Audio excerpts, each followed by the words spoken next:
We'll call to order the February 3rd meeting for the Logan Municipal Council. And we will start our meeting with the pledge. And Melissa is going to lead us in the pledge today.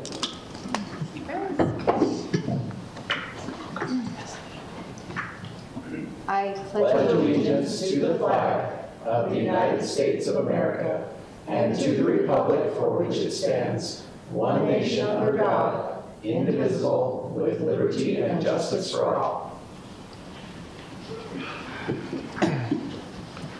Thank you, Melissa. We will now move to the acceptance of the minutes and approval of the agenda for tonight.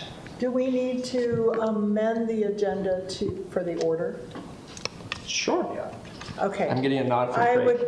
I would like to change the agenda number 11 will come after the closed session. So at number 10, we'll have other considerations. We will move to go to closed session. We will come back and then we will adjourn. Any concerns with that from anyone else? And with that change, I will move to accept the agenda and the minutes. And I'll second. Oh. We have a motion and a second from Melissa. Any further discussion? All in favor say aye. Aye. Our 2026 regular meeting schedule are the first and third Tuesdays at 5:30 here in the council chambers, and our next meeting will be February 17th. Our next item on the agenda is the questions and comments for the mayor and council. This is the time for anyone in the public who has questions, concerns, comments, or praise for the council and mayor to come and take 3 minutes or less. Please state your name and your city of residence, and the time is now yours.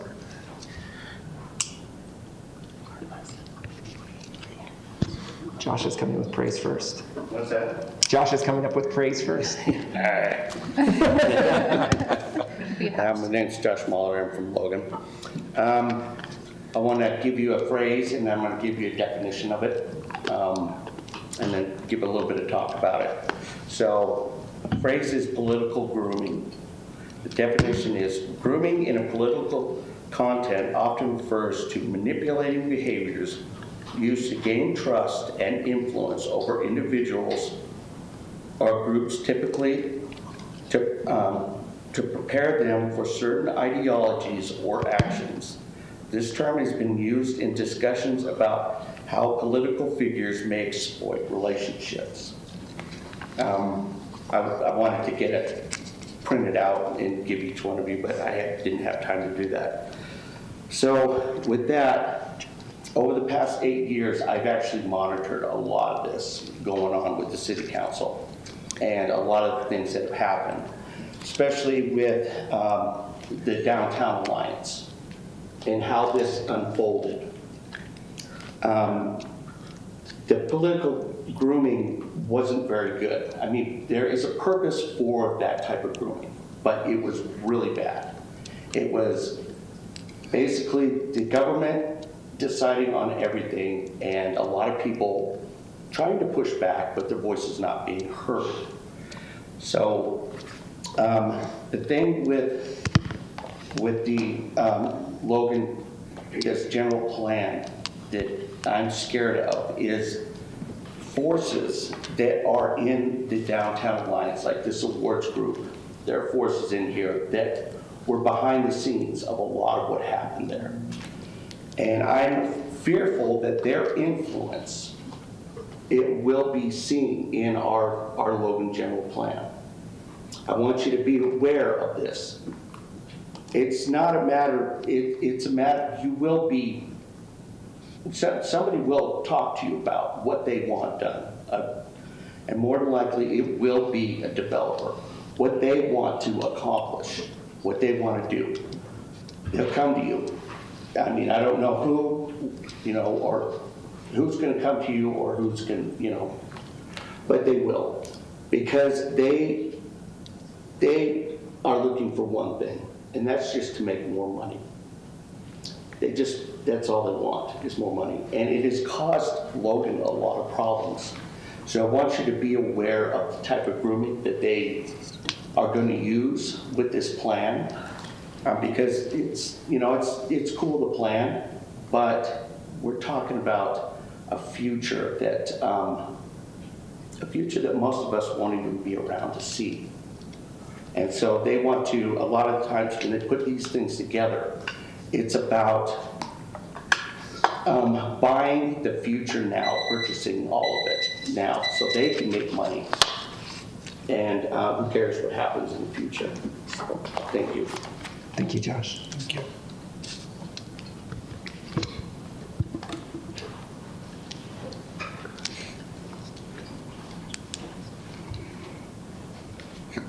Hi, my name is Matthew Fatuesi, and I live here in Logan. And I promise I don't know who did whatever is in that bathroom over there, but I do recommend somebody check it out. And in note with that, I heard through the grapevine their wastewater treatment facility may be without a janitor now, or at least a contracted janitor. So I am, still looking for employment that is in fact breaking loading of crackers and cookies into trucks. So if anybody's interested in hiring as a janitor or something like that for city facilities, I have a track record of doing successfully so, at least for a short time at least, for the city, or a city at least. And then also, oh yeah, if it's like a third-party contracting thing, I was wondering if any of you guys can point me in the direction of somebody that can set up a business license for, I don't know, siblings to work and everything like that, and get a job or something like that, because it is very tough to get any employment that is actually worth anything. I don't know. Sorry, I'm a little bit rambling. I'm working on a game that's they're like trying to turn our local laws into a card game, and that way you guys can all play through all of your voting records in real time without having to deal with the real time of things. But I was just curious if hopefully we can start facilitating an imagination towards improving things like our prison labor standards. I don't know. It would be really cool if we could start working on these things with the new mayor that hopefully is up to snuff. I don't know. Either way, I'll be hopefully getting myself acquainted with this a little bit more in nuance so that you guys don't have to answer so many questions so much as keep that rubber stamp going. So anyways, thank you for your time. Have a good one. Thank you, Matt. I'll reach out to you, Matt, on a business license. You're welcome.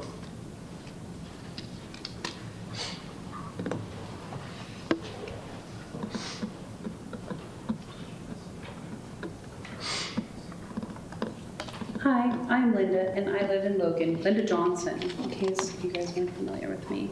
But I figured with 3 minutes, I might as well say some things. And there's a lot of things that I love about Logan. And as you all know, there are hard things in Logan too that are more than just a community session worth of fixing. And I wanted to say thank you for voting in those community centers. I saw the sign for the donut shop, which I know Mike was really excited about, and such. And I love seeing things like that pop up that are meant to draw communities together. As I've been here, feel like I've been able to find good people who are willing to help on different levels. I had a flat tire on Main Street, which was terrifying today, because you guys have all been on Main Street. I'm glad you made it to the meeting. Yes, I'm still here. But someone came and they helped me with my flat tire, just randomly. And I'm putting together a STEM Fest for my kids' elementary school, Thomas Edison and Nibley. And I asked Mark, and he's like, yeah, I'll see what we can do to help, teach younger kids. People on so many levels are willing to donate their time and talents. I love seeing that at the Logan Library, and I'm glad that there's resources at the Logan Library to do that. I would love to see more money maybe put into the recreation center, since the recreation center right now is largely unavailable to people, and there are so many people in Logan that don't have the opportunity to afford a a larger gym or other things or activities for their kids. And I know their programming right now is very limited. I think that's one thing that I would love to see is more opportunities for kids. Instead, people are having to go to Nibley or other places to have their kids involved in a lot of sports and other private activities. Even things like dance classes and such private things are very expensive, and they're much more affordable through recreation centers that Logan currently isn't offering to people. So something awesome and something that hopefully maybe we can talk about. Thank you guys. Thank you, Linda. I'll reach out to you on that, Linda.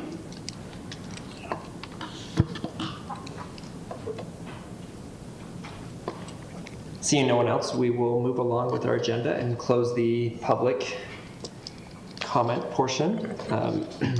No mayor and staff reports today. One quick comment, though. Okay. The 250th celebration is coming up, and the city is planning some really great opportunities to get some engagement and some service and some inspiration for our community. Watch in the near future for some really cool things coming out. So we've got some fun things planned, and I think it'll be a great opportunity for us to celebrate together and hopefully unify some of our community and nearby communities as well too. So yeah. I've been excited for the energy and plans you've been putting together. I'm for that. super I think there's excited. gonna be I some am awesome. super excited. I can hardly wait to announce it. So I'm just like, I'm thrilled. So This month? Next month? I'm hoping in 2 weeks. Cool. Yeah, we're getting really close. We'll put a deadline on I gotta like nail down a couple things. It would be really nice, Rich, if the city had someone who did graphic design, but I know we don't have anybody in that department. Rich can do it in a spreadsheet for you. Yeah. Gemini's my new friend, so no advertising included in that. But other than that, no mayor and staff reports, but I am super excited to announce what we've got coming. Yeah, super Excited to see it. Yeah, thank you. We'll move to Jeannie for Planning Commission update. The only planning commission item that was discussed is on our agenda, so we will just, as a workshop, so we'll just go there. Perfect. Okay. We'll move next to council announcements. Does anyone have anything that they participated in recently or something coming up that they want to share with each other or the public? Melissa? I have something. The Parks and Rec Advisory Board, I attended their meeting last week, and they are looking for at least a couple new members. So, 2, correct? At least 2. If anyone is interested, contact Gloria with the Parks and Rec Department, and she will give you the information. Please. Do you have Gloria's email? Probably gloria.chuan at I put you on the spot. You did. Good guess, Melissa. But that way Nice it's easier for the work. public to know Yes. who to I contact. would guess Nice it would be work. Gloria Chuan at loganutah.gov. I'll let you know if it's something different. Okay. Anyone else have anything else? I just wanted to share that the day after our last council meeting, I think it was January 21st, that's when we went to the Capitol. Melissa had joined us for the youth council visit with our local officials day over there, and we were able to spend some time with both Jason Thompson, our representative, and with Chris Wilson, our senator. And they were great, interacting with the kids, sharing experiences and stories and what they do. They even got welcomed during one of the hearings that they had in the House of Representatives, I think it was, where Jason was at. And yeah, so they had a great time, and I think that's probably the highlight of the year for the Youth Council, to be able to go down there as a group, spend some time together, learn something new, and I'm very happy that we've been able to support that activity for them. I'm really glad you guys got to go down. They're really great I'm youth not too. jealous. They had some great questions. They were great. It was fun. Yep. Incredible. It's Gloria, how do you say her last name? Chacon. Chacon. So CHACON at loganutah.gov.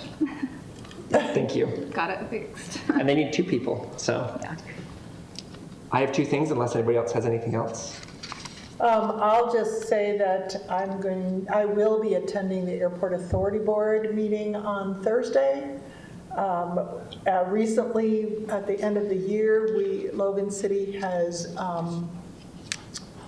is no longer a part of the airport in terms of funding, and we are, however, still a part in terms of being represented on the board. But I'll be working with George Daines to try and figure out who the best people would be to have on that board that would best represent both airport users and the community as a whole. So anyway, that's all. Just let us know Yep. how that goes. I have two things, and maybe, I'm hoping my email is right here, so maybe community development can correct me if I'm wrong here. But there are 3 neighborhood meetings coming up in the next couple of weeks that I felt like were important for the public to know about. So I'm going to read dates and times here, but these are all for the general plan. If you're subscribed to the mayor's newsletter or any of your neighborhood emails, you should have already got these, but I always think it's good to pound the drum a little bit on neighborhood meetings because they're a great time to interact with staff and council and the mayor's usually at some of them. And these ones are going to be specifically around the general plan. But don't forget they're combined. Yes, well, yeah. So Not just for that neighborhood. they're not just for that neighborhood, yeah. Right. But they're always open, even if it's a specific neighborhood meeting, any public member is welcome to join any meeting. But these 3 are at elementary schools for the general public, but obviously if you're in those areas, it's super convenient. The first one is tomorrow, it's February 4th at Ellis Elementary at 6:30 p.m. The next one is February 11th, and that one is at Wilson Elementary at 7 p.m. And then on February 19th at Hillcrest at 6:30 p.m. So if you're interested in participating on the general plan and I think giving Ellis feedback. is at 6. It's at 6:30. It is 6. Ellis is at 6:30? Yeah. That's what the email says. I've got 6:30 in my calendar. Okay. Ellis is tomorrow at 6:30 p.m. Okay. Okay. And the only other thing I had to say is I was visiting some family this weekend, and I was talking to my wife in the corner of the room at a family thing about the audit committee that I attended this past week. And, we were talking about the exciting things of audit committee, which my mother then leaned over to me and said, "You sound like you actually like audit committee." And I said, "Yes, I do like audit committee." And then I explained to her why I like audit committee and the fact that, so Jeannie and I attended audit committee this past week with Mayor Anderson. And it's always nice to go to audit committee because our finance department and our audit committee do a good job. And it's nice to see that they're keeping an eye on and making sure. It would be stressful if things were not going well. So I appreciate the audit committee going through and making sure that it's nice to read the reviews of the audits you guys do with each department and to know that departments are handling cash appropriately and handling systems and procedures appropriately. And it's not a stressful meeting because it's all done well. So that was my highlight of what I did this week. But we have to be cautious. We do. Yes. Because And I also tell my wife all the time that Rich says the same thing she says of, well, we're in a good position, but no, you can't spend any money because we always have to be cautious for the future and we never know what the future is going to take. So let's always under plan and be very cautious, but we're okay, but be cautious, but we're okay. But be cautious. Also, trust but verify, but be cautious is the circle of my life. But you are right, and I will tease him over. And that's why we love Rich. It is why we like the finance people. We love Rich. And we're okay, he but just knows the word. be cautious. He doesn't know how to add them all up. When was the last time we were not cautious? We'll talk about that afterwards. I think Rich appreciates his job and wants job security. Right, And but- by taking care of the funds, that It is. kind of gives him job But security. it's nice to go and sit there and meet with our audit committee and our audit chair and get some outside review, but also know that things are running as they should. So that was kind of my highlight meeting of the week. But be cautious. I second that because they do a great job. They do. It's, What it's nice to know is that all our departments are doing a But be great job. cautious. and don't spend too I much. think we Because- could make a sticker out of that. Because, things are flat. Which is also true. Okay, anything else on council announcements before this turns into everyone's making fun of me? Okay, we It will. already turned into that. Well, I too think late. I've got this, It's the too late. sticker logo. Be rich, be cautious. We're moving now to our action items. I actually like that. And our first action item is Resolution 26-02. And I will invite our library director, Michael, to come up and, do you want to just give us a brief overview and then we'll see what questions we have? Because I know we covered this in depth 2 weeks ago. Yes, we did. So just give us So the super Surface. short version is the library board has voted to lower our non-resident fee from $163 a year, which is based on a cost per circulation model, to $125 a year with a $10 service fee on top of those transactions to bring it in line with the average residential property tax that's paid by Logan residents. That was a good summary. Is that enough? Do we want to have, I know we talked a lot 2 weeks ago, do we want to have more discussion now, or do we want to open public comment? Do you have questions for Michael? What would the council like right now? Michael, I'm going to ask, I don't believe it was ever identified last week, why now? Number one. And number two is on, other than you wanted to change the formula, why do you want to change it? So why now? There's no particular time to do it. What caused it was my investigation into what I was told was the reason behind the $163 a year. So back in late August, early September, I started researching that and discovered that we'd been telling people that it was based on the average property tax paid, and that's not accurate. So I brought this to the board kind of as a, hey, if nothing else, we probably need to explain this number accurately. That led to a larger discussion of, do we want to reevaluate it, because that was based on a formula that is approaching 20 years old and has not been adjusted at all. If the same formula was used and adjusted, it would raise it from 163 to 285, which the board felt was way too high. And through several board meetings worth of discussions, came to a, hey, let's change it to what we've been telling people it is, it's $125 a year, and then implement that on the fiscal year so that we can better track how many we're selling and numbers and things like that. So really, there's no particular reason to do it at this particular time. It was just a series of circumstances that led to us bringing this to you now. So I guess, yeah, after I listened and ruminated, which I do,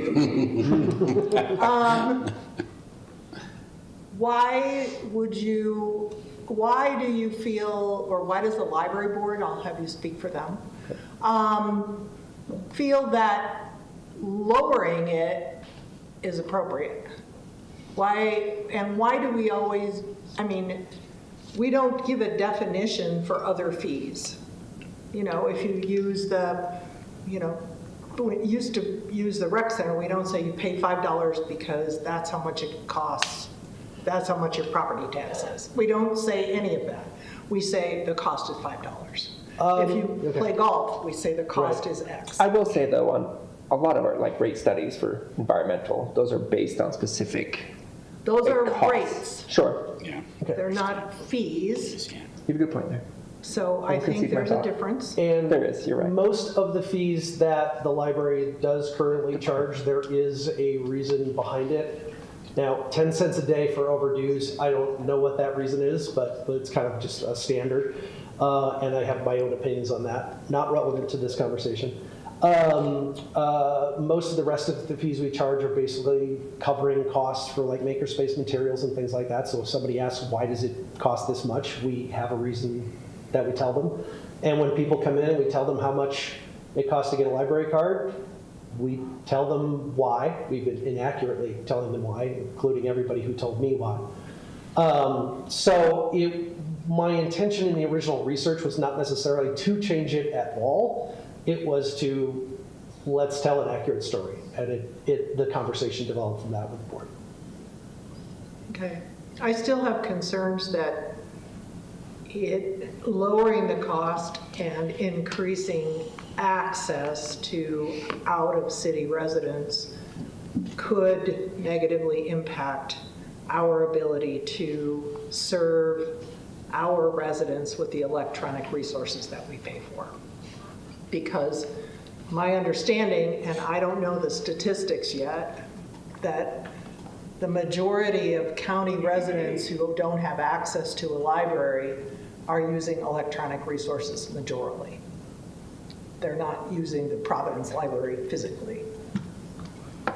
And Anecdotally, I would say that is because the physical collection size is small. Again, anecdotally, the people who come to us that I've talked to, that staff have talked to about why do they want to get a library card with us, it's not the digital resources, it's the physical resources. Because we'll say, well, you could go use the Providence Library, and they're like, yeah, but their building is this big and they have no books. That's why I want a Logan library card. But it would be disingenuous for me to say that the chances of the electronic usage going up is 0.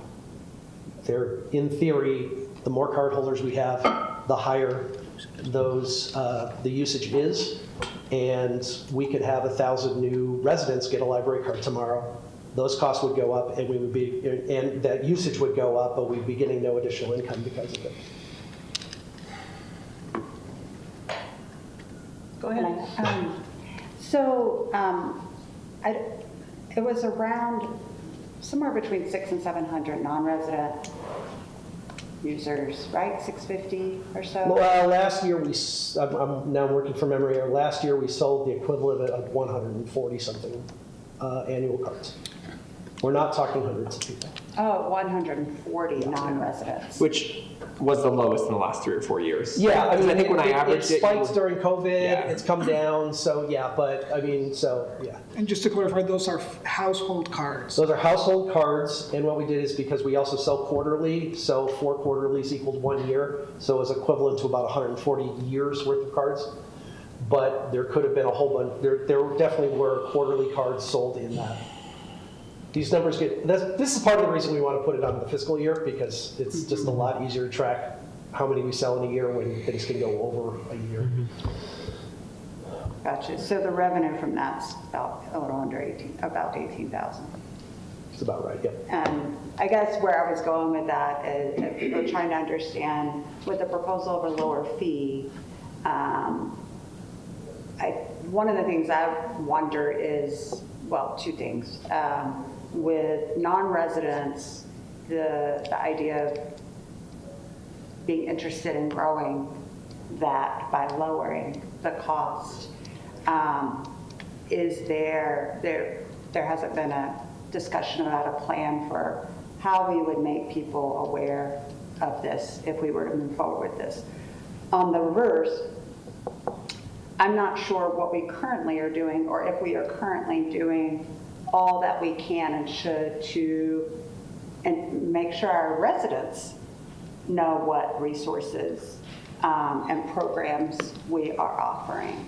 And so in my mind, I'm thinking we've got this new library we've invested a lot of money into. It's pretty new. Have we done, and are we going to, think about ways to maximize our resident usage, and what are those? And then relative to the non-resident usage, if there's an interest in growing that, what would be the plan for that, irregardless of a rate change fee? Because my sense was we want more people to use the library as really what the goal is. And I think if the goal is we want more people to use the library, which I think is a good goal. We've got this amazing library, and we've got about half of our, 45%, I think, of our residents in Logan have a membership, usage to our library. So if we currently have our residents at 45%, what are our strategies and goals for growing that? And then I'll stop after I say, lowering the cost, I guess I think like Jeannie, I'm wondering how that alone would, is that $38 difference?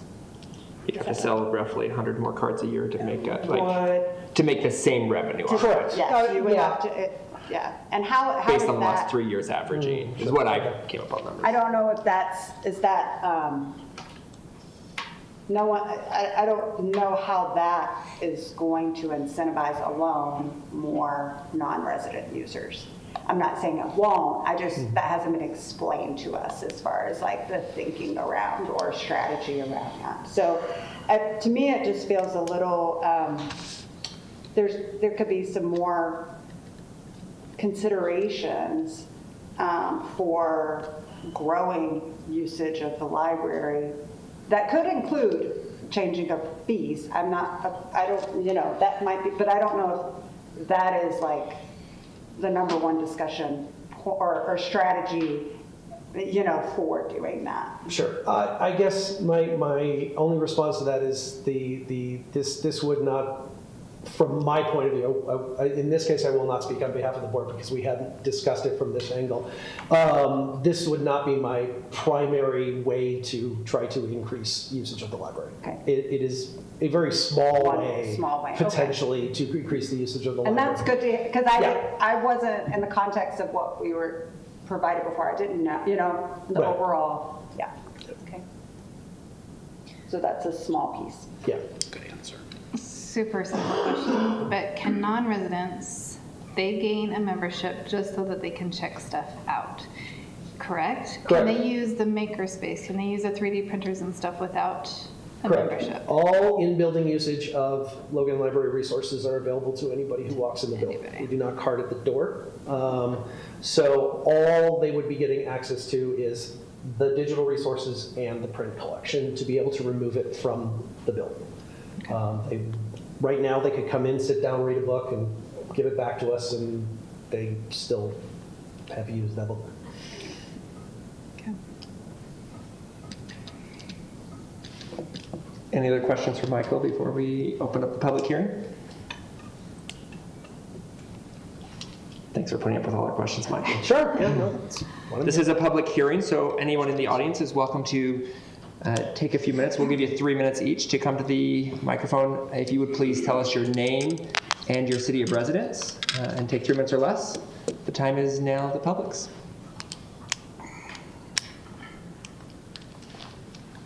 I got voted first because I'll be shortest. I'm Chelsea Bittner. I'm a Logan resident and I also serve on the library board. First, I want to say thank you for your service on City Council and even being willing to, take this recommendation into consideration. I want to kind of address Jeannie's question. Part of this consideration also started with the potential closure of the Cache Valley Library. I think that also kind of spurred, as Michael came with kind of his explanations about the fee, it kind of spurred on the conversation further as we realized that there might be potential residents in the valley that would have limited access to a library if/when that may happen. And just a hope as a library board, we are library people, we'd probably clean the doors open for anybody. But just a hope to make library services for this great library available to people who may lose access or have limited access. As we've studied the numbers as a board, I believe that lowering the fee would have a very nominal impact on the budget, and the effect to the physical and digital circulation would be minimal. We get to serve at community events a lot of times as board members, and I've seen people's faces when we tell them the fee. And a lot of time it is shock and surprise and just kind of almost disbelief that that's what we charge for a non-resident fee. Wait, shock and surprise and That it's so disbelief? expensive. That it's so expensive? Yes, Okay. yes. Just when we, I think they expect a number much lower. So when we say the 163, there's just always kind of this reaction of like, oh, well, that's way out of the ballpark for me. So, and truthfully, the 125 will be unaffordable for many still. And it will not include, people in marginalized communities who we know benefit from libraries the most. That 125 will still be out of reach. I realize our proposal of 125 will never be as high as some might deem equitable to taxpayers, and it will never be low enough to be considered affordable to some. So the best that we can do as a library board is try and find a middle ground within that conversation, which I believe we have done. So hopefully we continue to be good neighbors to our community as a whole. Thank you. Thank you.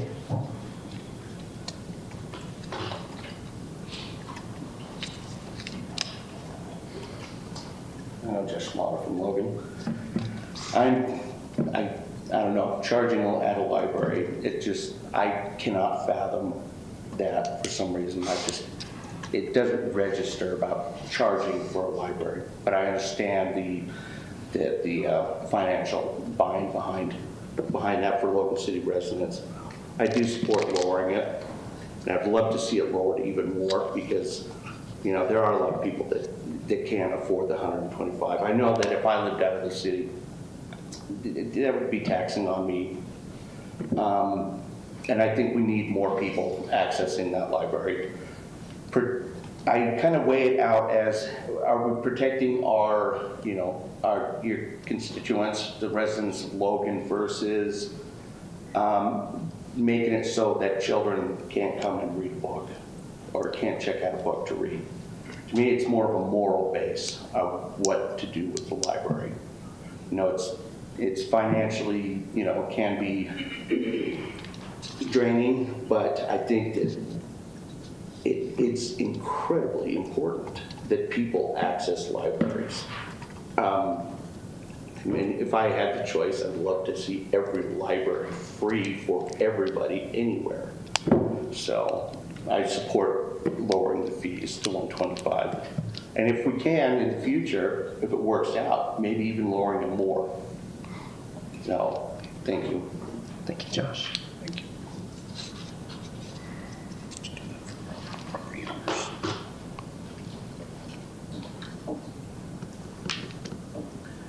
Hello, my name is Christopher Shear. I'm a resident of Logan and currently serve on the Logan Library Board. I believe the proposed $125 non-resident cost with a $10 service fee for collection access represents not only the right decision, but the most ethical and just decision the council can make.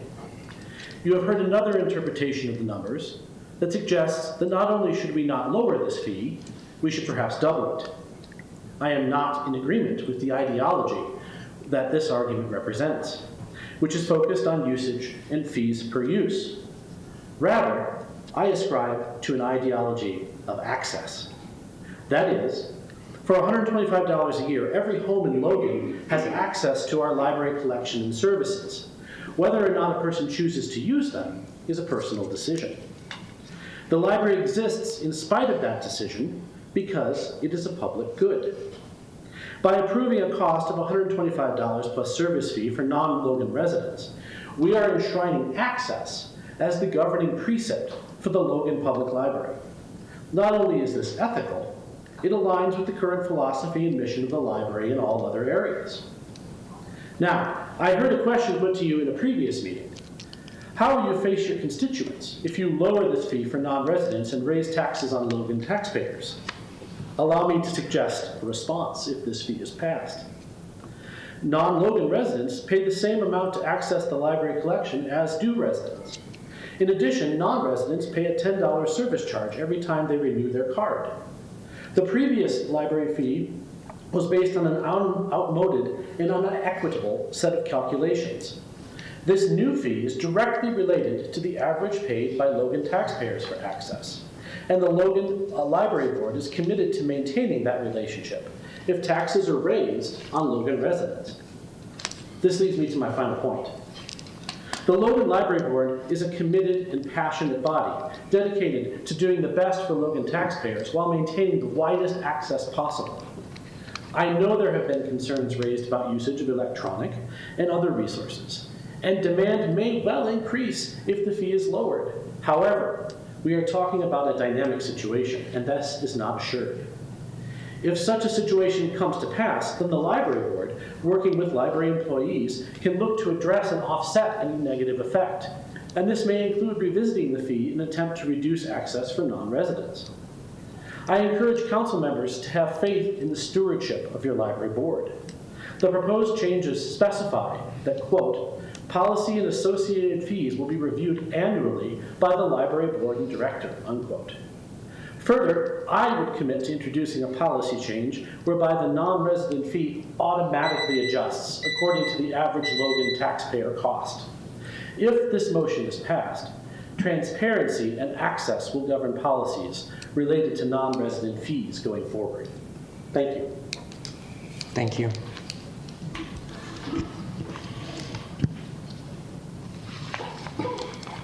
Hi, again, thanks for your service as well. My name is David Welch, and I'm also a member of the Logan Library Board.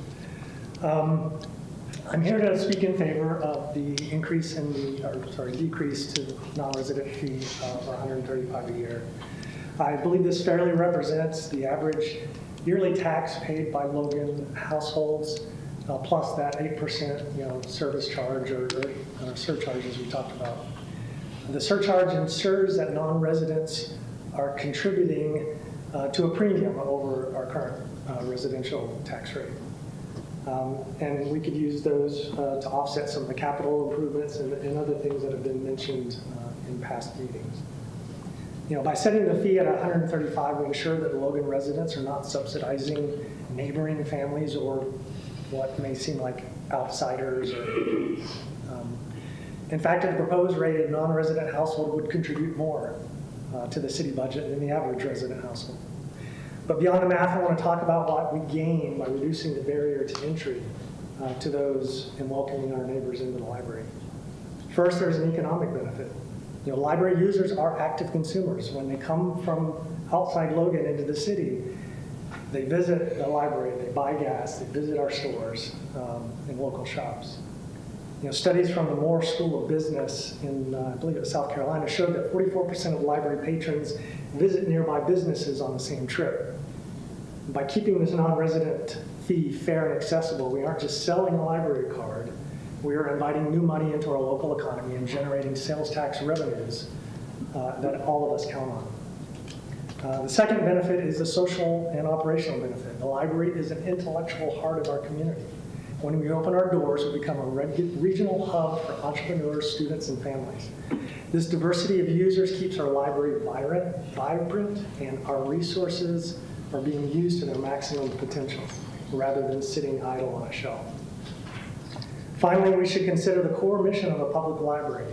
Libraries exist to provide a platform for opportunity, education, and connection.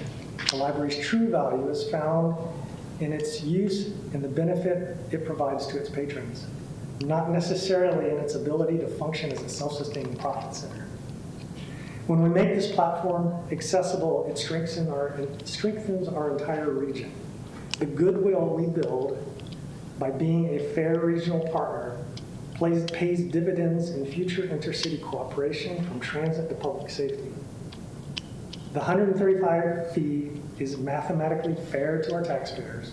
It's a win for our local businesses, and it solidifies Logan's position as the economic and cultural hub of this valley. Thank you. Thank you. Thank you.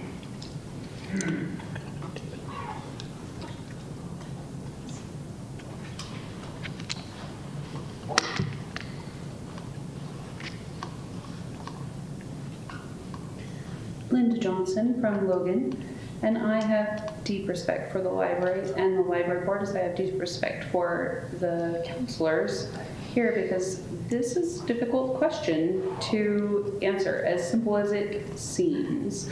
And I also agree with Michael that I don't think changing it from 163 to 125 with a $10 transaction fee will actually greatly increase the number of people who purchase a library card, and that it's small. And I appreciate that he reviewed the process of where our fee comes from. And I also am glad that Rich did the math on what that fee would actually come out to in today's world after 20 years of inflation, which was the staggering number that people were like, oh my goodness, we can't charge that.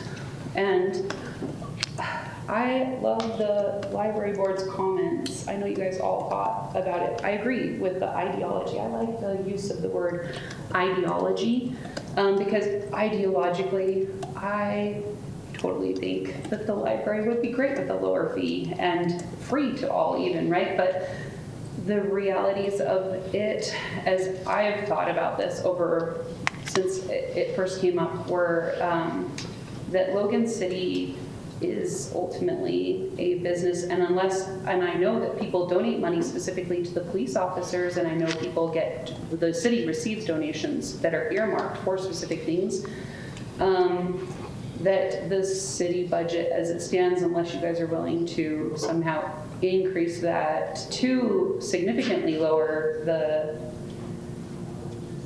fees for the library, that it won't offset and entice a lot more people. I liked what you said about trying to get actual Logan residents to be more active library users. I think that's wonderful. And I know they put out a newsletter and try to advertise in lots of different businesses for that. So I think people are doing good things to outreach, and while I like the philosophy of the lowering, I would have to say, I don't know that this move makes the greatest of sense. I like the review yearly that's put in for it, and I'm not sure I've seen anything that says, is this based off of the past year's taxes or the upcoming year's taxes, as it's going to be at the beginning of July that it's reviewed, and people pay taxes in the fall. And taxes are going up each year, so is that really fair to the Logan residents? And similarly, I hadn't heard you guys talk last time a lot about that $10 transaction fee. And I know people who buy a library card over the 3 months for the summer, and I have talked to Michael about this. He would address this afterwards if you guys approve it, but people would have to pay in the beginning of the summer for their children to get a library card, and again at the end of June to get a new library card. They'd have to pay the $125 plus $20 worth of transaction fees, just so their kids can check out books over the summer. Thank you. Thank you, Linda.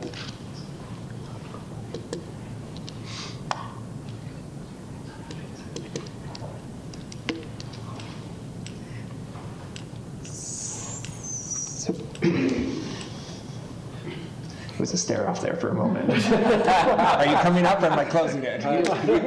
He was thinking about it. He was, I know, I was staring at him hard. going, am I talking or are you talking? I wasn't That is planning to time over. speak Sorry, today. Craig. My name is Mike Blau, Logan. Yeah, I hadn't thought much about this until I just heard all these points. I just wanted to add, Logan is not ultimately a business. It is unfortunately a business because of the world we live in, but it's ultimately a community. Thank you for your comment. And for the stare off.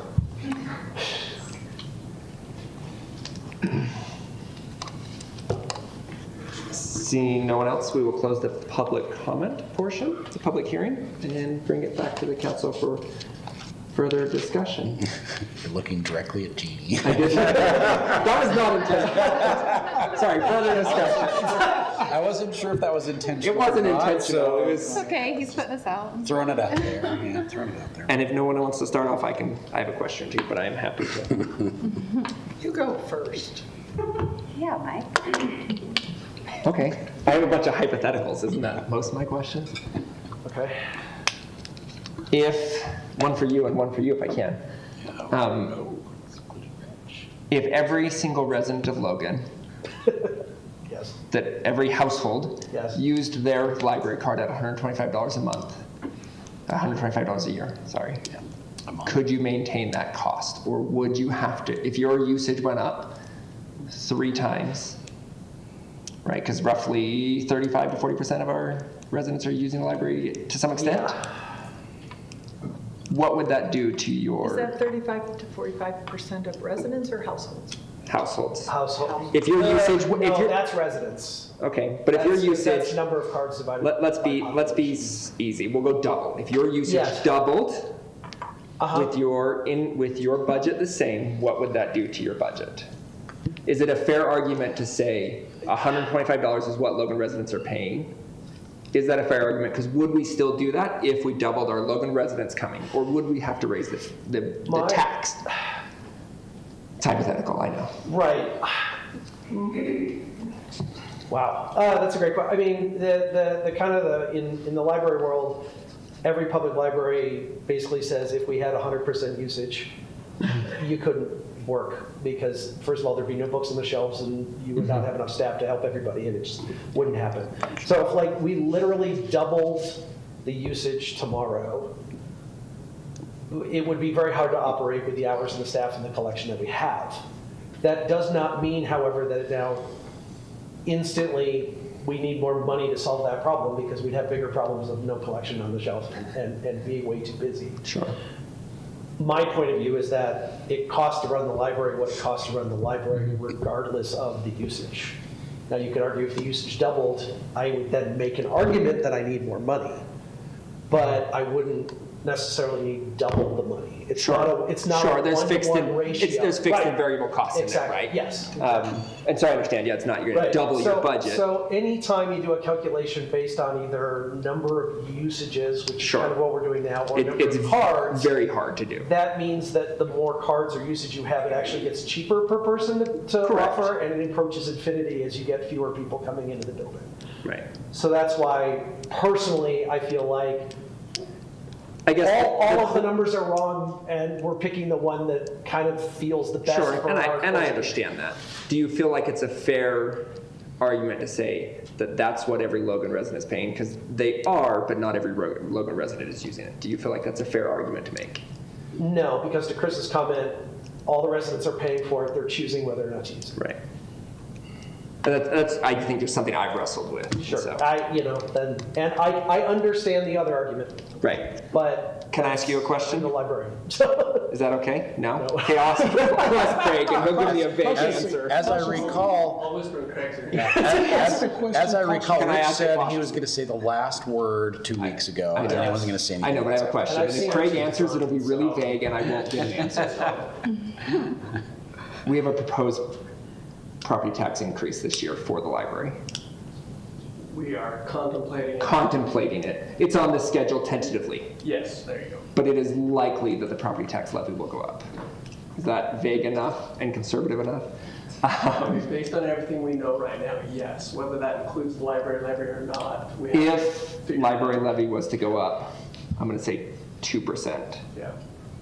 that would increase that 125 by a couple bucks. A fraction. Not much, right, but it would factor into that, correct? Okay, I just wanted to make sure that my Yeah, no, that's it. wasn't loading too long. I'm done. That's my thoughts. There you go. That's my questions. I'm still contemplating. So someone else talk now. Ernest, are you on the library board? I was last year. You were last, okay. And Jeannie and Melissa, I am this year, but have not Oh, yeah, attended a and meeting Melissa- yet. Okay.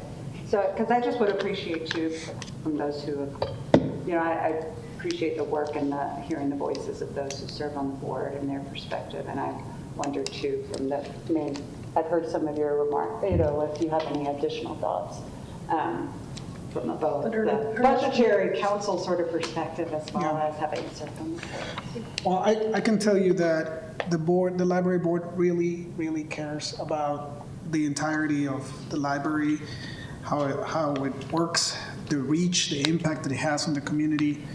I think the intention, not only you heard it, their intention, but I heard some words today that I'm kind of that are going through my mind, like, should it be an affordable fee? Is it an ideology that is driving this? Is it ethical to have the fee where it is at? Those are interesting questions, I think, that we should contemplate. So I deeply respect everybody that has served on the library board. I think everybody there approached this.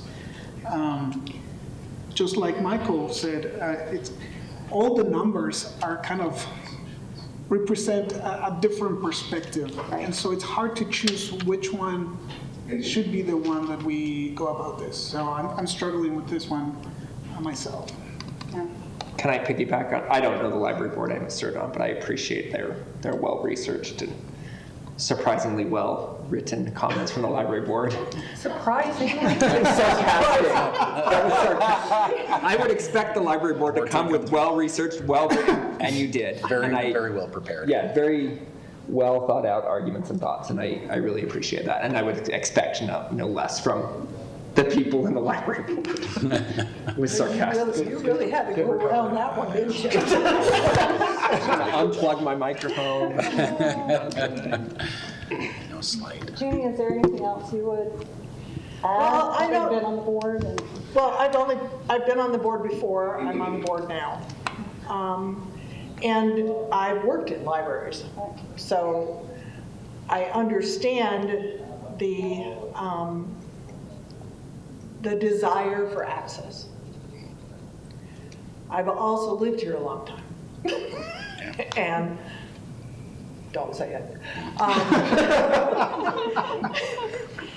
And I remember 2 ballot initiatives where we wanted to create a countywide library system. And twice, the county residents voted it down. And we went ahead and we built a beautiful library with our money. So there's part of me that says, I agree with the access. And there's a part of me that says, I just want it for us. And that's selfish, I understand that. But I feel like the whole, if the discussion came up because the county library thing, I'd almost like to wait to make a decision until we know what that whole county library thing is, and maybe we can talk to the county and say, would you be willing to put in some money for people to participate? Would you be willing to, help us get between Rich's number and your number for the library to make it fair? And still save the county some money. Right. While providing access to. Sorry, I don't mean to cut. No, continue. that's where I'm at. I'm sort of, I'm a little bit like everybody. We're just a little bit squishy on it. I feel squishy too.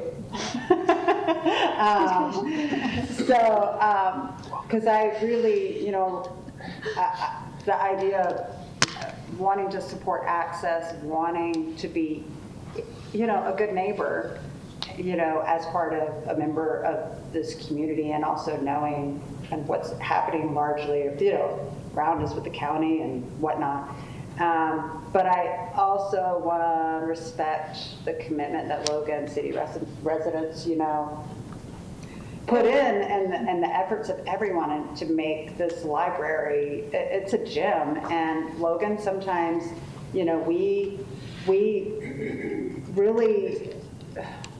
we take the brunt of some things, and to make our community great, and sometimes it plays out for us and sometimes against us. And so how do we navigate that and be, good stewards of taxpayer dollars and good community members? So here's a thought, and to your comment about tabling, because I've written a note here. Just continuing. Or just, to continuing the conversation. I would like for us to be able to think about if the goal is ultimately growing usage of our library and growing usage by residents and non-residents. If that is a goal, that's our goal, is taking a little time to think about how can we accomplish that goal? What are the strategies for that? And because I guess one of my fears is if we only reduce the fee, but we don't do anything else, is that really accomplishing anything? I don't know if that will actually accomplish the goal of bringing in more users. There's nothing telling us that will. So I feel like we need to, it would be helpful to know what would the library like to, propose to sort of support that, growth. And I'm not saying, you have to come up with a grand marketing plan, but some goals and that, but there are some that could help us think, what we'd like to see. And within that, a rate, we could continue thinking about this rate adjustment. And I think with the county, where it is, to be able to see and have a conversation with them, I think would be really. And I know that Hiram has gone to the, in after all of those votes and everything, Hiram built a library. Smithfield already had a library. North Logan built a library. We built one, Mendon built one, Lewiston built one. We built one. We being Logan, we already had one. Well, yeah, We built another. build a bigger one. But us and Smithfield were really the only ones that existed when they first started doing this conversation. And other communities have built smaller libraries, but it is interesting to me that, Nibley hasn't built a library, and River Heights probably wouldn't, but Providence didn't build a library. And so I don't know, I guess I guess I just want to talk about it more. There's no easy answer to this one, Yeah. because there are Yeah. valid competing concerns for both arguments. I do worry that if we, the county has 6 months that they've been funded for their library, and I do really worry if we do this now, it's the nail in the coffin for their library. Yeah. It's just another thing to say, oh, well, we don't have to fund this. Chair, can I throw some more data on the fire? Please do, as long as it's water data, not Audiobook subscription for one book a month is $180 a year. Audible. But others are comparable. A Kindle Unlimited subscription is $144 a year for all digital. USU Library, basically the fees they collect is about $100 a year per student to use their library, which is not accessible to the public. But they collect approximately $2 million a year off of that. May I interject? Yeah. The public can buy a card Yeah. at USU, and it's actually less than the students pay. Very good. But they collect $2 million off of the students. Well, no, true. Which is a sizable amount, and I would suggest that many of them do not use the library also. Yeah. So just throwing that out there. As mayor, whatever you decide, we will make it work. How about that? We'll make it work. Thank you for the data and the input. So, Ernesto? just other thoughts that are just kind of floating in my mind. I am not an what do you call it, economist, but it, to me, feels like if it hasn't come up, if it has not been risen in 20 years? That, Give or take. yeah. So it's really gone cheaper in the grand scheme of things, because everything else goes up, and the fact that it hasn't gone up has actually been coming down in price. Would that be somewhat of an accurate assessment of that?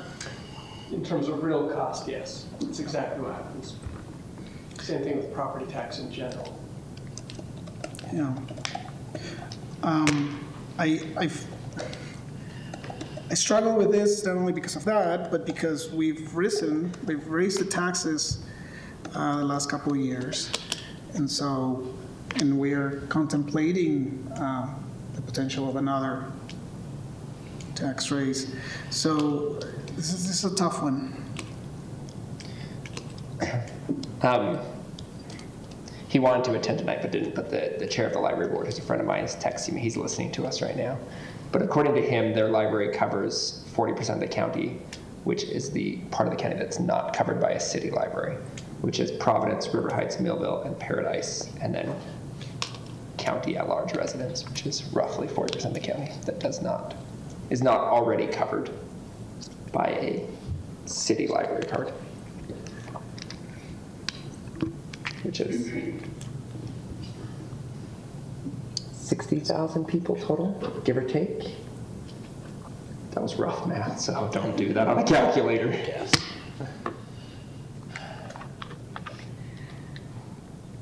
Well, council? I haven't said much. I never thought I would talk about library fees this long in my life. You never talked about what? Library fees this long in my life. Never knew. But it really is a tough decision. You know, like when you say that it's ethical to offer it to people, it's also ethical to protect our citizens and provide them, you know, a service at a rate that's more deserving, you know, for them over people that don't pay those taxes. So it's tough. And I think I would be more prone to postpone the decision for maybe after the county makes their decision. So do you have a date? Is that a motion? I would say, sure, I will motion. I would say let's postpone it until Continue. Continue. Would be the Okay, sorry. technical term. Continue is the technical term. Again, I didn't think To I'd talk about this July? much. August? I'd say after school. I would say July or August would be a good August continuation. 18th? Is that? That would be after school starts? After school starts? And after our truth and taxation in August? That's the And- second in August. So it's the second Tuesday. Yeah, it's the in second August. Tuesday in August. It's after the tentative truth and taxation. It's after the county's 6-month funding window, and it's after school starts. That sounds like a good plan. I would And we motion to would- continue it. until- But we have to have a reason why we're continuing it. I think we'd like to see more information. I think more information as far as what we're going to do to, you know, advertise, for lack of a better term, the services that are provided at the library, and what we can offer to our citizens as well. Does that make sense? So we have a motion to continue it to August 18th. Is there more further discussion, a second, or another motion? Melissa, may I add to that? Yes, please. Well, Yeah, I don't know.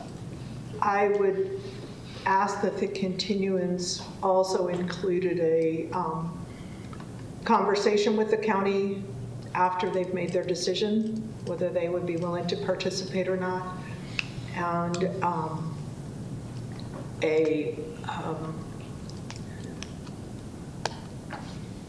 just a, I'm trying to think what the right word is. Let's just leave it at that. It's a good addition. Sounds like a job for the mayor, And I will second it. No, it's not a job for the mayor. to reach out to the Does county. Melissa need to include that? Who or else do is I? going to do it? You don't have to take Craig? every job. I think it's up to us. I can do it. Oh. Can I say that we're continuing that with a public hearing? I'm happy for Or does that have to come from Melissa? With a public hearing? Or no public hearing? It's your motion, so. Gosh, I don't know. I could say adding on without. Just say with. That's always my vote. Just say without. It'll be fine. I'm good to say without because I feel like we've heard from the public at this time. So.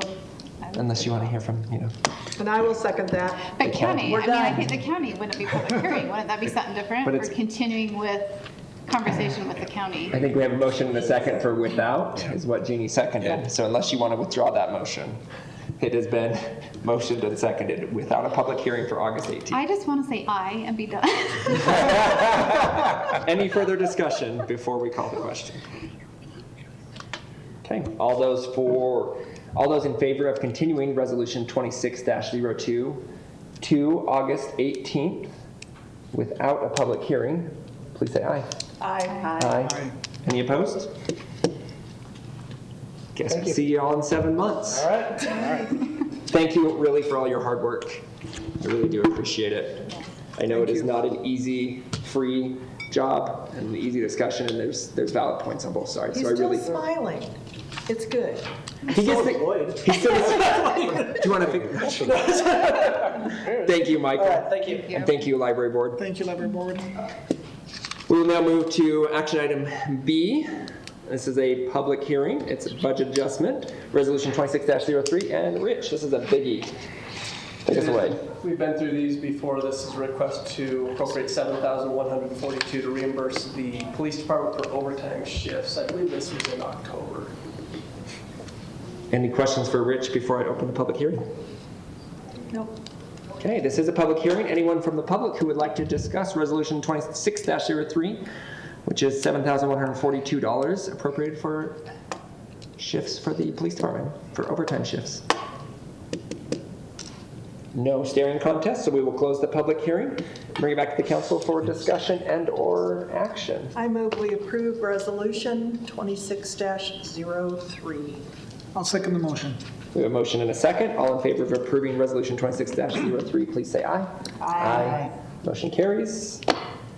That is our action items. We'll move to workshop items. The first one is Rich, Resolution 26-04, And these are big and unusual and exciting. and exciting. Are they red? So the request here, the first one is a request to appropriate $410,166 from electric fund reserves in order to facilitate them buying a line truck that is currently available, fits our needs, but we otherwise would not request to replace until next year.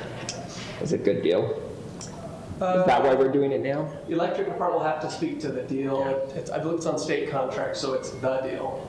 Oh, okay. Yeah. It's our option. It's but the got only it. deal. Okay. But if we do wait 2 years, it will cost us more. Sure. And it will take us 2 years to get one ordered and ready. So this is Or a longer. used one. No, This No, is this is new. brand new. It's just new. The deal fell through. It's available. It meets our needs. It's not made by state Companies agencies. ask, would we like to, because they know. and we were kind of planning on doing this in the next 2 or 3 years. Yes. So here is kind of the arrangement if the council approves this. The idea is that we would appropriate $410,000 from reserves nowish and buy that. And then in next year's budget, fiscal year 26, you would see something going back to fund balance in excess of $410,166. And this is coming out of electric fund reserves. Electric fund reserves, which we're very Which are very short low. on as well. So you're aware, we're trying to build those reserves over time. Mark is aware of what he's trying to do there. But they keep However, spending this is a deal they would like to not pass up. Oh, does he Appropriate have- reserves now, replace those next fiscal year. Does he have any rolling stock? Does he have any rolling stock carryovers? I don't think so. You spend it all every year, don't you? They really do. So I know, Rich, that Light power knows we're how to worried spend. about electric reserves. We are. Shoot straight with me. Well, We're okay with this, though. Rich is alarmed about electric reserves. Other people may not be alarmed. If Rich is alarmed, I'm alarmed. So the way I measure their reserves, I take out everything that's already appropriated and ready to be spent, even though it's not spent yet, and we have some capital that will it'll go out in a while. We've also appropriated 10 million of their reserves for their building, but that won't be spent until the end of this fiscal year, possibly during next fiscal year some point. But spending money and spending money and spending money without. Which point I have am that money still back. concerned. Okay. I think you should be cautious, to borrow a phrase. But Vaguely? but I am comfortable with this idea, Okay. given, I'm telling it to council and the mayor and also Mark understands this is our commitment to replace that out of next year's budget and not come up with the next thing we got to have because we're making a commitment to council. That's going back to reserves. Okay. And I make those commitments sometimes too. Good explanation. But it's future spending that you now don't have. Like you've just brought next year's spending now, Yeah. which we can do, Yeah. but now we don't have money to spend next year. Yeah. So And if the world ends before I'm with then, Rich on this. we've got the reserves, so we don't We're need it good. anyway. Yeah. And if everything crashes, we've got a cool truck. Be great. Yeah, we're still okay. We'll just Okay. Okay, now you get to talk about the fun stuff. Yeah, that's a fun one. So every 4 or 5 I years. think the truck's cool. Every 3 to 5 years, we have to replace our golf carts. The last time we did, I think the last 2 times we did it, we leased those. And there are advantages to leasing, particularly with golf carts, because there's some maintenance included within that lease.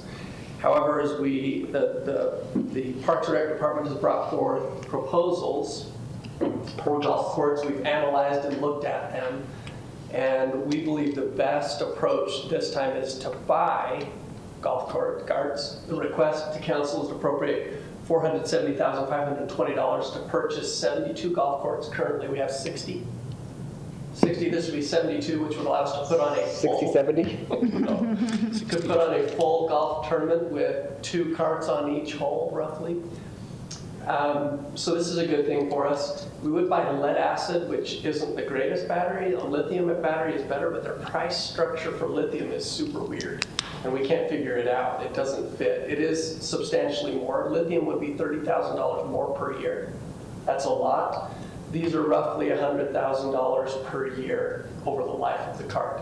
Now, our plan would be, in full disclosure, No, you just said one was 32 and the other was 100. 30 more. 30,000 more. Sorry, 30,000 more. So one is 100 for the lead acid.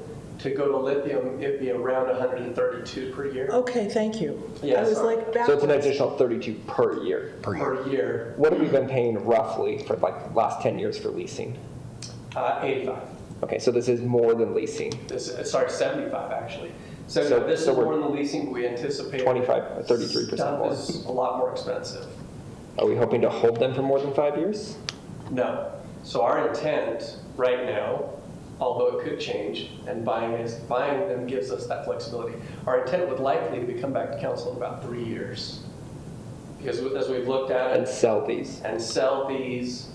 At the same time appropriate from reserves to replace these in the future. So what you'd anticipate as part of the fiscal year 27, I can't believe we're saying that, but 27 budget you'll get in May, is that there would be about $100,000 plus going back to reserves to pay for these cards.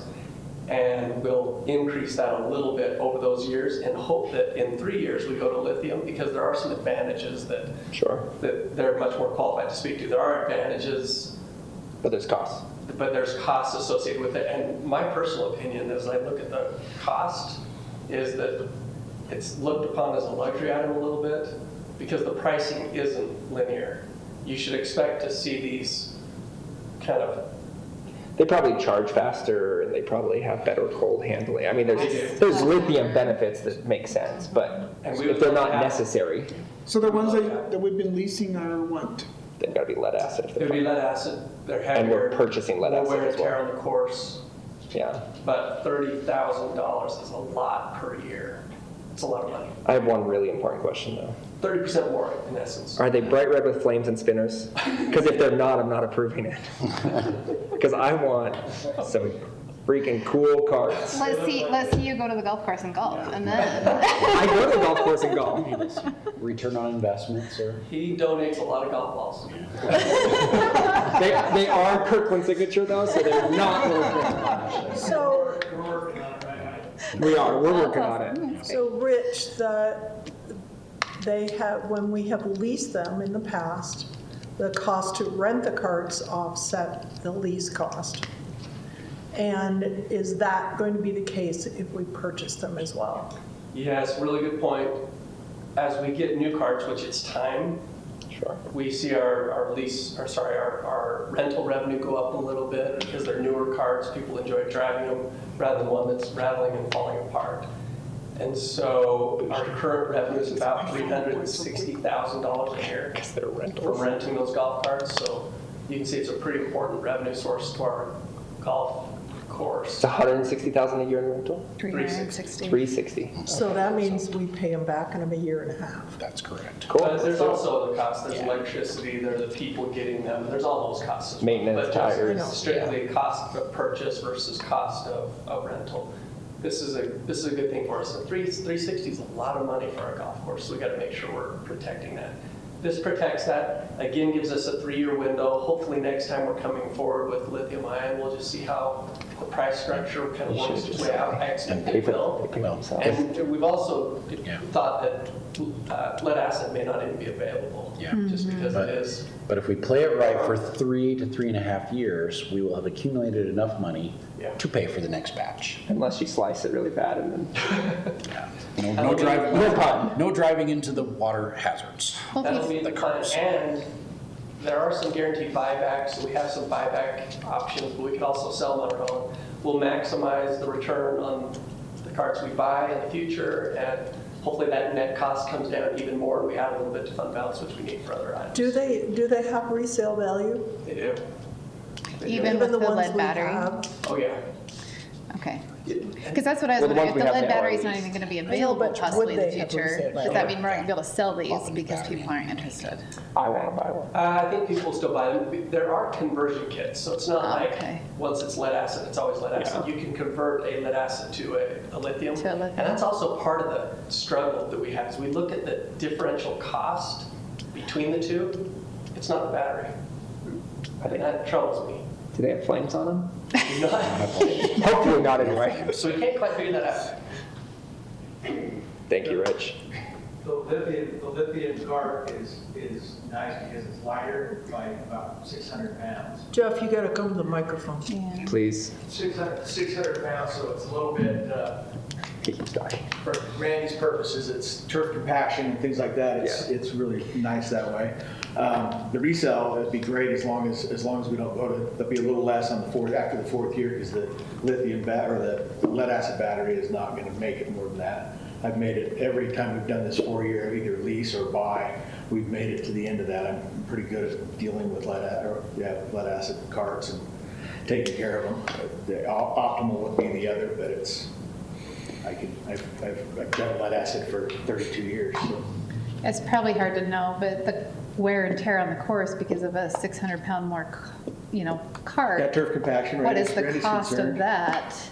Is it close to $30,000? I don't know if you can throw that out, but that's part of it. You can get the residual on the back end of a lithium cart's going to be more money if you're to resell because it's going to be even at 4 years that battery's going to last a couple more years where the lead acid's not going to. Somebody's going to buy the cart, but they're going to have to trade out all 6 batteries in that cart to buy the cart. So. Okay. There's some pluses and minuses to both, but we sat and looked at the numbers, and that 30,000 should be closer than that. I don't know why it's not. Yeah, but you're comfortable They might with be and they're cheaper to charge. They'll charge you longer. You can get what did Randy say? So it was substantially more user hours out of the lithium than lead acid. So. But you're comfortable with the lead acid. You don't carry that. That's what they've been doing for years. What you do with the lead acid is every 3 weeks you water all 3 cells and all 6 batteries in all 72 carts. So when you're pulling them out in the morning, I've got a couple guys that just do that. We do it like clockwork every 3 weeks, and that way they last. They'll last that 4-year period. There's a lot of people that neglect that, and that's why their carts go bad. This is the 4th year of these last carts we had, and I didn't chase one cart off the golf course. They all made it 18 holes, well, more than 18 holes, but we never had to go get a cart off the golf course. They'll make it to 54 holes easily at their first 2 years. Yeah. The other thing he was talking about is maybe bumping the price up from $10 per 9 holes per user. And that to $11, and that changes you to about 40 to 37 to 42,000, depending on what you do. So that jumps you up another little bit right there. Help a little bit. Okay. Yeah. We'll wait to see that. Thank you. Yeah, and that's what it looked like. No. No flames. Spinners at least? Can we get some underglow? I don't know. I know where they sell all Cat those. back. I want it to look like something off of Fast and the Furious. Okay. Anything else for Rich? You aren't a Fast and Furious golfer. No, but I drive like one. Doesn't want you driving like that. Okay. Thank you, Rich. Any other questions for him or comments before we move on to ordinance 26-05? This is Amy for a rezone consideration. Oh, she's already there. Yes. You like snuck up on me. She's been sitting there for 10 minutes. You looked right over the top of her. We just want to be efficient. We're being efficient. You're all over it. You might be, but we're blowing this tonight. All right, I have We'll be driving till 2 in the morning. 26 Give it up. for Logan Crossroads rezone. It's located at 790, there's 2 parcels located at 790 and 796 South Main. These 2 parcels equal about 4.54 acres, and they're asking to rezone it from commercial to mixed use. The current zone is commercial. FLUP also calls it out commercial. The one right to the north has been rezoned last year to mixed use. Same with the one below it. Are they from the same owner? Or? No, the one to the north is a different owner. The one to the south is the same owner. So there's 2 parcels.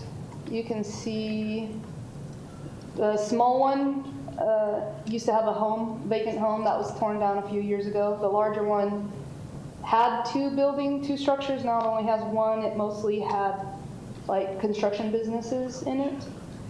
There was no formal development plan submitted with this request to rezone, but they did send me this.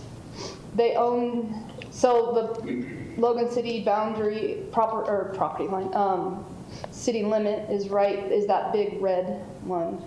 They own the property in green that's in Providence, the same applicant, and owns the blue and the red. And they have a plan, an overall plan for development of all 3 parcels. That's why they would like to rezone to mixed use. They have this road from Golf Course Road up to, right now, to 465 North. They would like to eventually get it up to 80 East. They submitted a preliminary plat with Providence City for this road. And they've also talked to UDOT about connecting it to 80 East eventually, and working with Logan City, and UDOT working with Logan City to connect this proposed road. Can I interrupt there for a question? Say that again? Can I interrupt you? Uh-huh. Where on this map is that proposed X to Y intersection road? Glad you asked. Thank you. Okay, so that's the parcel This that we're is talking a draft. Oh, I was supposed to write draft on there really big. Right, so the This public is a doesn't freak out. draft, so it could change. It's proposed that maybe in 2030-ish they would go. Is this UDOT's draft or Yes, you drew this up in paint? UDOT's Okay. draft. Very preliminary, Sorry. and I'm supposed to say draft and preliminary about 20 times. Canva. Because it could change. And this is where they. 2030? Yeah, Oh, is I what it understood the said time. in the Okay. papers. But Okay. to change this Y to an X. I hear that they're in the works right now of purchasing this, UDOT of purchasing this property. And that's the one that's currently mixed use to the north? Yeah. And then this is where UDOT would work with Logan City to connect the road that the applicant is proposing to Providence City to go down here. I think it would connect to this road and then down through this property line right here. Where does that 80 East come out in Providence? I didn't scroll far enough to see. Oh, like It's in It's the Logan. last page. It's Did you see right. it? Sorry. I was like, I did not see that in our packet. It's just the So last right page. here, here's the River Woods. That's 80 East right there. This is 80 East right here. It's all Okay. residential, but Practically every single property in that area is for sale. yeah. I bet it is. Which is no doubt because UDOT, yeah. is Yeah, gonna be- they're going to be cutting right I don't know if they would go through right through the DMV Get out the big old UDOT building. or just go over the DMV. Just kidding. Yeah. Whatever. Under. We like tunnels. Highly congested. Okay. So there's differences between commercial and mixed use. I've highlighted some of them: commercial, retail services, mixed use, integrated. Ground floor living is prohibited in commercial. It is permitted in mixed use. Can I ask you one more Ground floor- question? Yes. If you go up a couple slides, you've got your Tell me when. your 2 maps here on the same page for us. It's like, Okay, which one? well, what's that? What is that yellow? Is that just a different parcel? Where? That Right little here? yellow Yeah, inverted that one. Utah. Yeah, that thing. Yes, that's their second parcel, so it's technically the two parcels. Okay, that makes more sense. I was like, why is there 2 parcels red that have the lines, same property. but they're both? Okay. Yeah, I have it spelled Used out to right be a here. house that they tore down. Yeah. So it was a. Isn't this where that like Meedenhauser construction or whatever was? Yeah. Yeah. That I always assumed was associated with It it. was going to be a hotel once. I think it was the north one. Every time I drive by it, I assumed they were Russian mafia when it was Meaderhausen construction.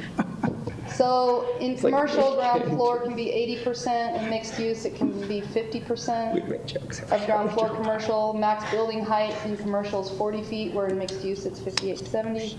Front setback is 10 versus 0 to 10. Transparency is 30% on ground floor frontage, 50% on for mixed use.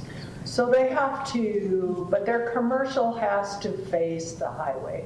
Has to face the road, they have to have commercial facing. So are roads. they, we don't have a project, but I wonder if they're going to do horizontal mixed use, where they put all of the commercial along the highway and put the. I would housing sign. assume, yes, they would put most of the commercial up in the red area and then down here along this road and then back kind of and along Providence's road. We don't really care about that one, but. Well, we don't know what Then- Providence's rules are. Yeah. And then residential on the infill. Yeah, I don't know what they are either.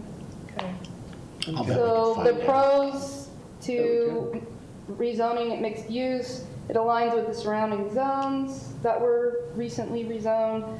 It's appropriate location when you take into transportation, commercial, and employment opportunities, and it's consistent with our general plan encouraging mixed-use development.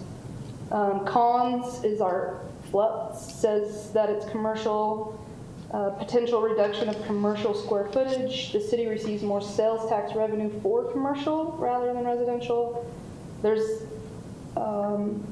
limited access due to the X to Y for commercial, although the road would come through here, so they would have to put commercial here along the by road. And then potential height impacts. There's no height transitions because there's no adjacent residential zones around it, even on the Providence side. Planning Commission forward an approval unanimously. And staff also recommends approval. And yes, and staff recommends approval of the. Any more questions for Amy? We'll see you in 2 weeks. Okay. Thank you so much for staying later than the agenda said. It's probably mostly my fault. Because we talked about library fees for so long. Maybe it was your fault. That concludes our workshop items. Any other considerations before we move to our closed session? I move that council move to closed session for the purpose of discussing potential litigation and property acquisition. I'll second. We have a motion and a second. All in favor of moving to closed session, please say aye. Aye. Aye. Any opposed? For those in the audience, we will be back in here to close out the meeting. You're welcome to hang out if you want. You know Maybe, you want to maybe we can stay. get a Elevator music. someone to play some nice Don't jazz know, music. don't know how long that's going to be, but we'll figure it out. We will hopefully not be too long. In the meantime, should I leave my phone out here playing something? Can I silence while I'm out there? All right. I'm driving to Boise after this. Let's get this going. Bring my stuff, but not my coat.